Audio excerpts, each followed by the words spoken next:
Okay guys, welcome sa ating diamond painting ng 5D printing PH. So ito pang natapos natin, malapit na nating natapos itong ating first section na diamond painting. So ayan, so halos may lalagyan na ng beads yung ating section na to. Ayan, so dito na lang sa dulo. Yan. Ayan. So ngayon, bago natin bubuksan itong pang second section, atin mo nang i-roll or anuhan mo natin, i-press muna natin ang ating roller. Ito yung roller natin para ma-straight yung ang beads na pagka-plaster. I-roll natin saka madiin siya masyado.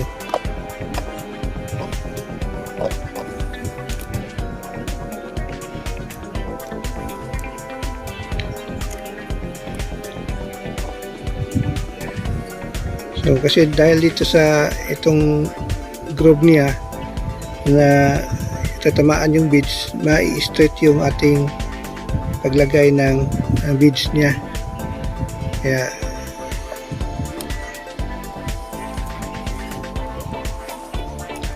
bukod na nadidiin natin yung beads, saka na-i-straight natin yung nilagay nating beads na hindi na plaster natin pagkalagay.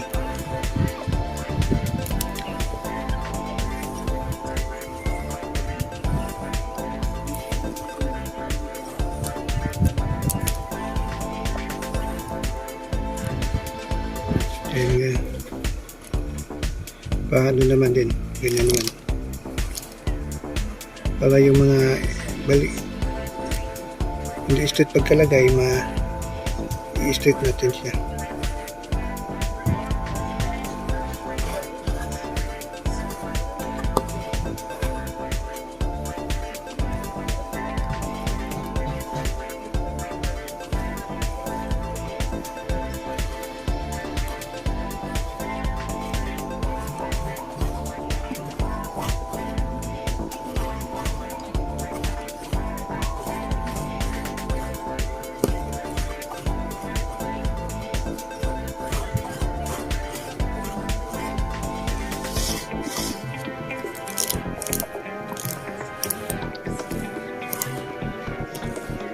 Okay guys, ayan.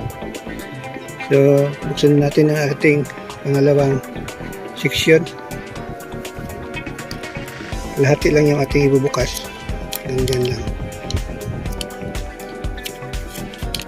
Para yung di tayo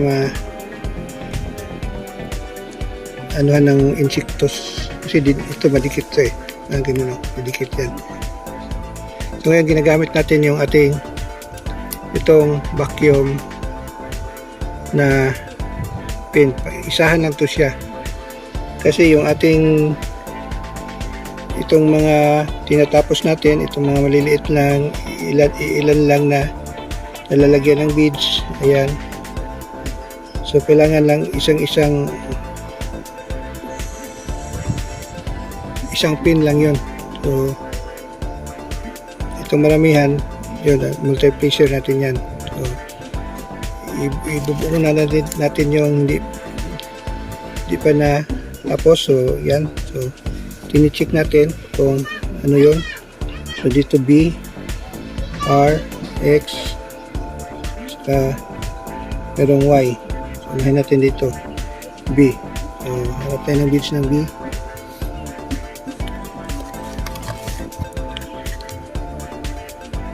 B,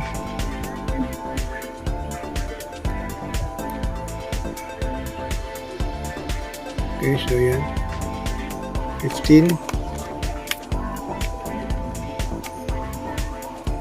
Check natin kung 15. Tingnan natin sa ating region.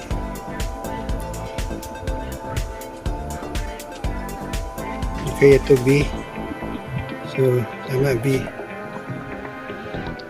So dito kasi konti lang naman tong lalagyan natin, ilang piraso lang.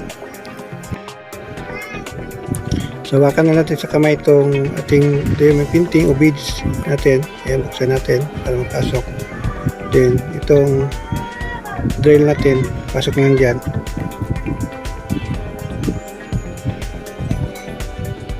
Ayan din.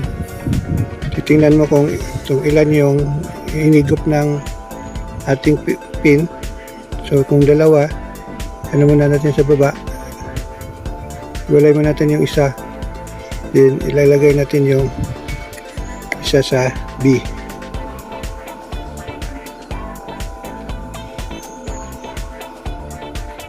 Okay, kunin naman natin yung malawa. Baliktad din natin siya.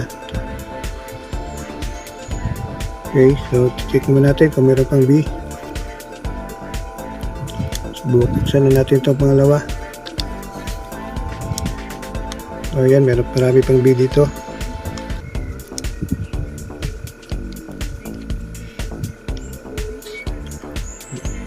Tuka muna naman tayo.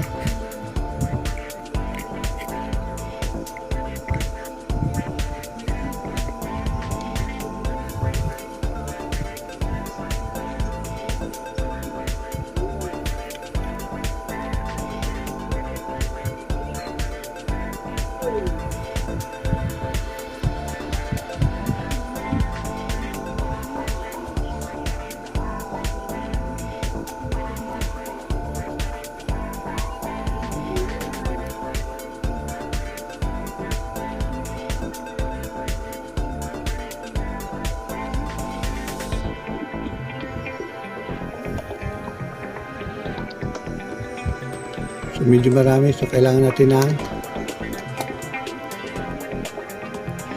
itong ating grid or ating, ang tawag ito, tray. So, ito na yung konti.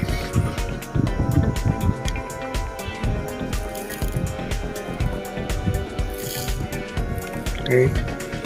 Takpan natin yan. Sabi muna natin dito.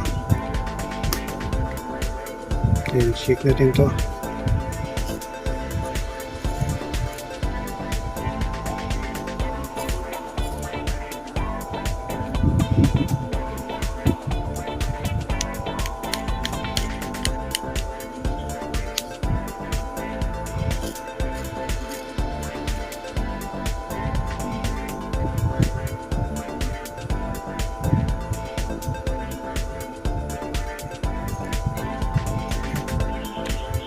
Okay, so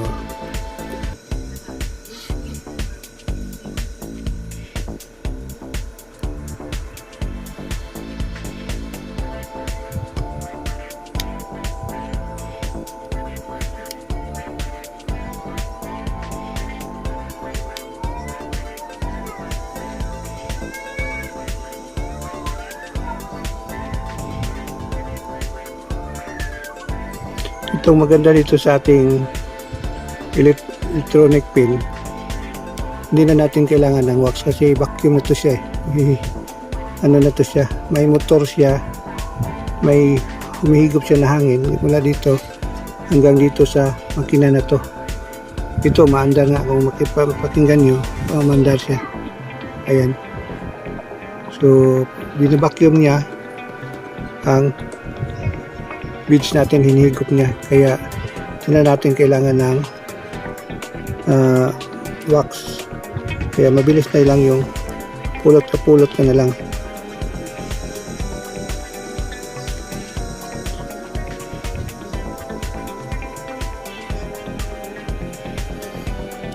Okay, so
So ayusin lang natin na nasi-center yung plastada ng beads. Okay. Hanap pa tayo ng V. So wala na. V. Okay. Okay, so wala na. So ngayon, tingnan naman natin sa ating pagsara kung ano pang symbol yung hindi pa natin nilagyan. So itong R. So itong R, nag-iisa lang yung R. So check natin sa ating beads. Hanap tayo ng R.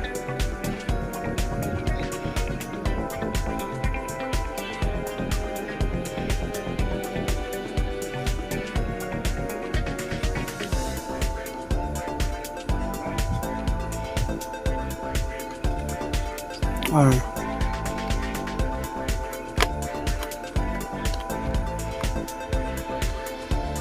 Letter R.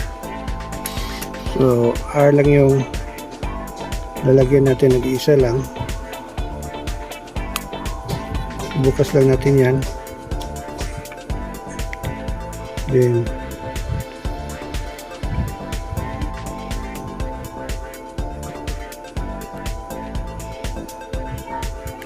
so may nakuha ng isa o dalawa siya. So ano natin yung R. Okay, wala na. May mga R pa ba?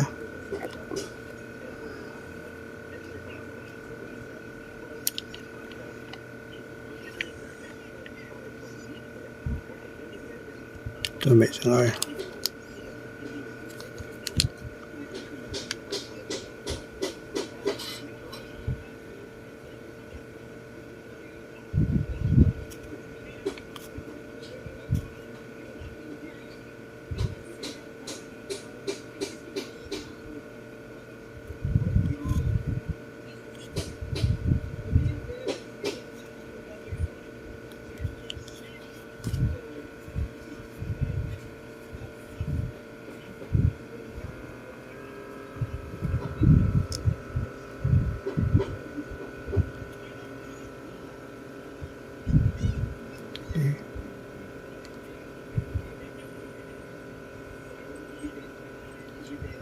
Ayan, so may isang R doon.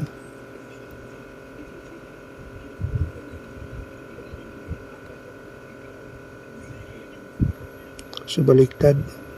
So baliktarin natin. So wala ng R.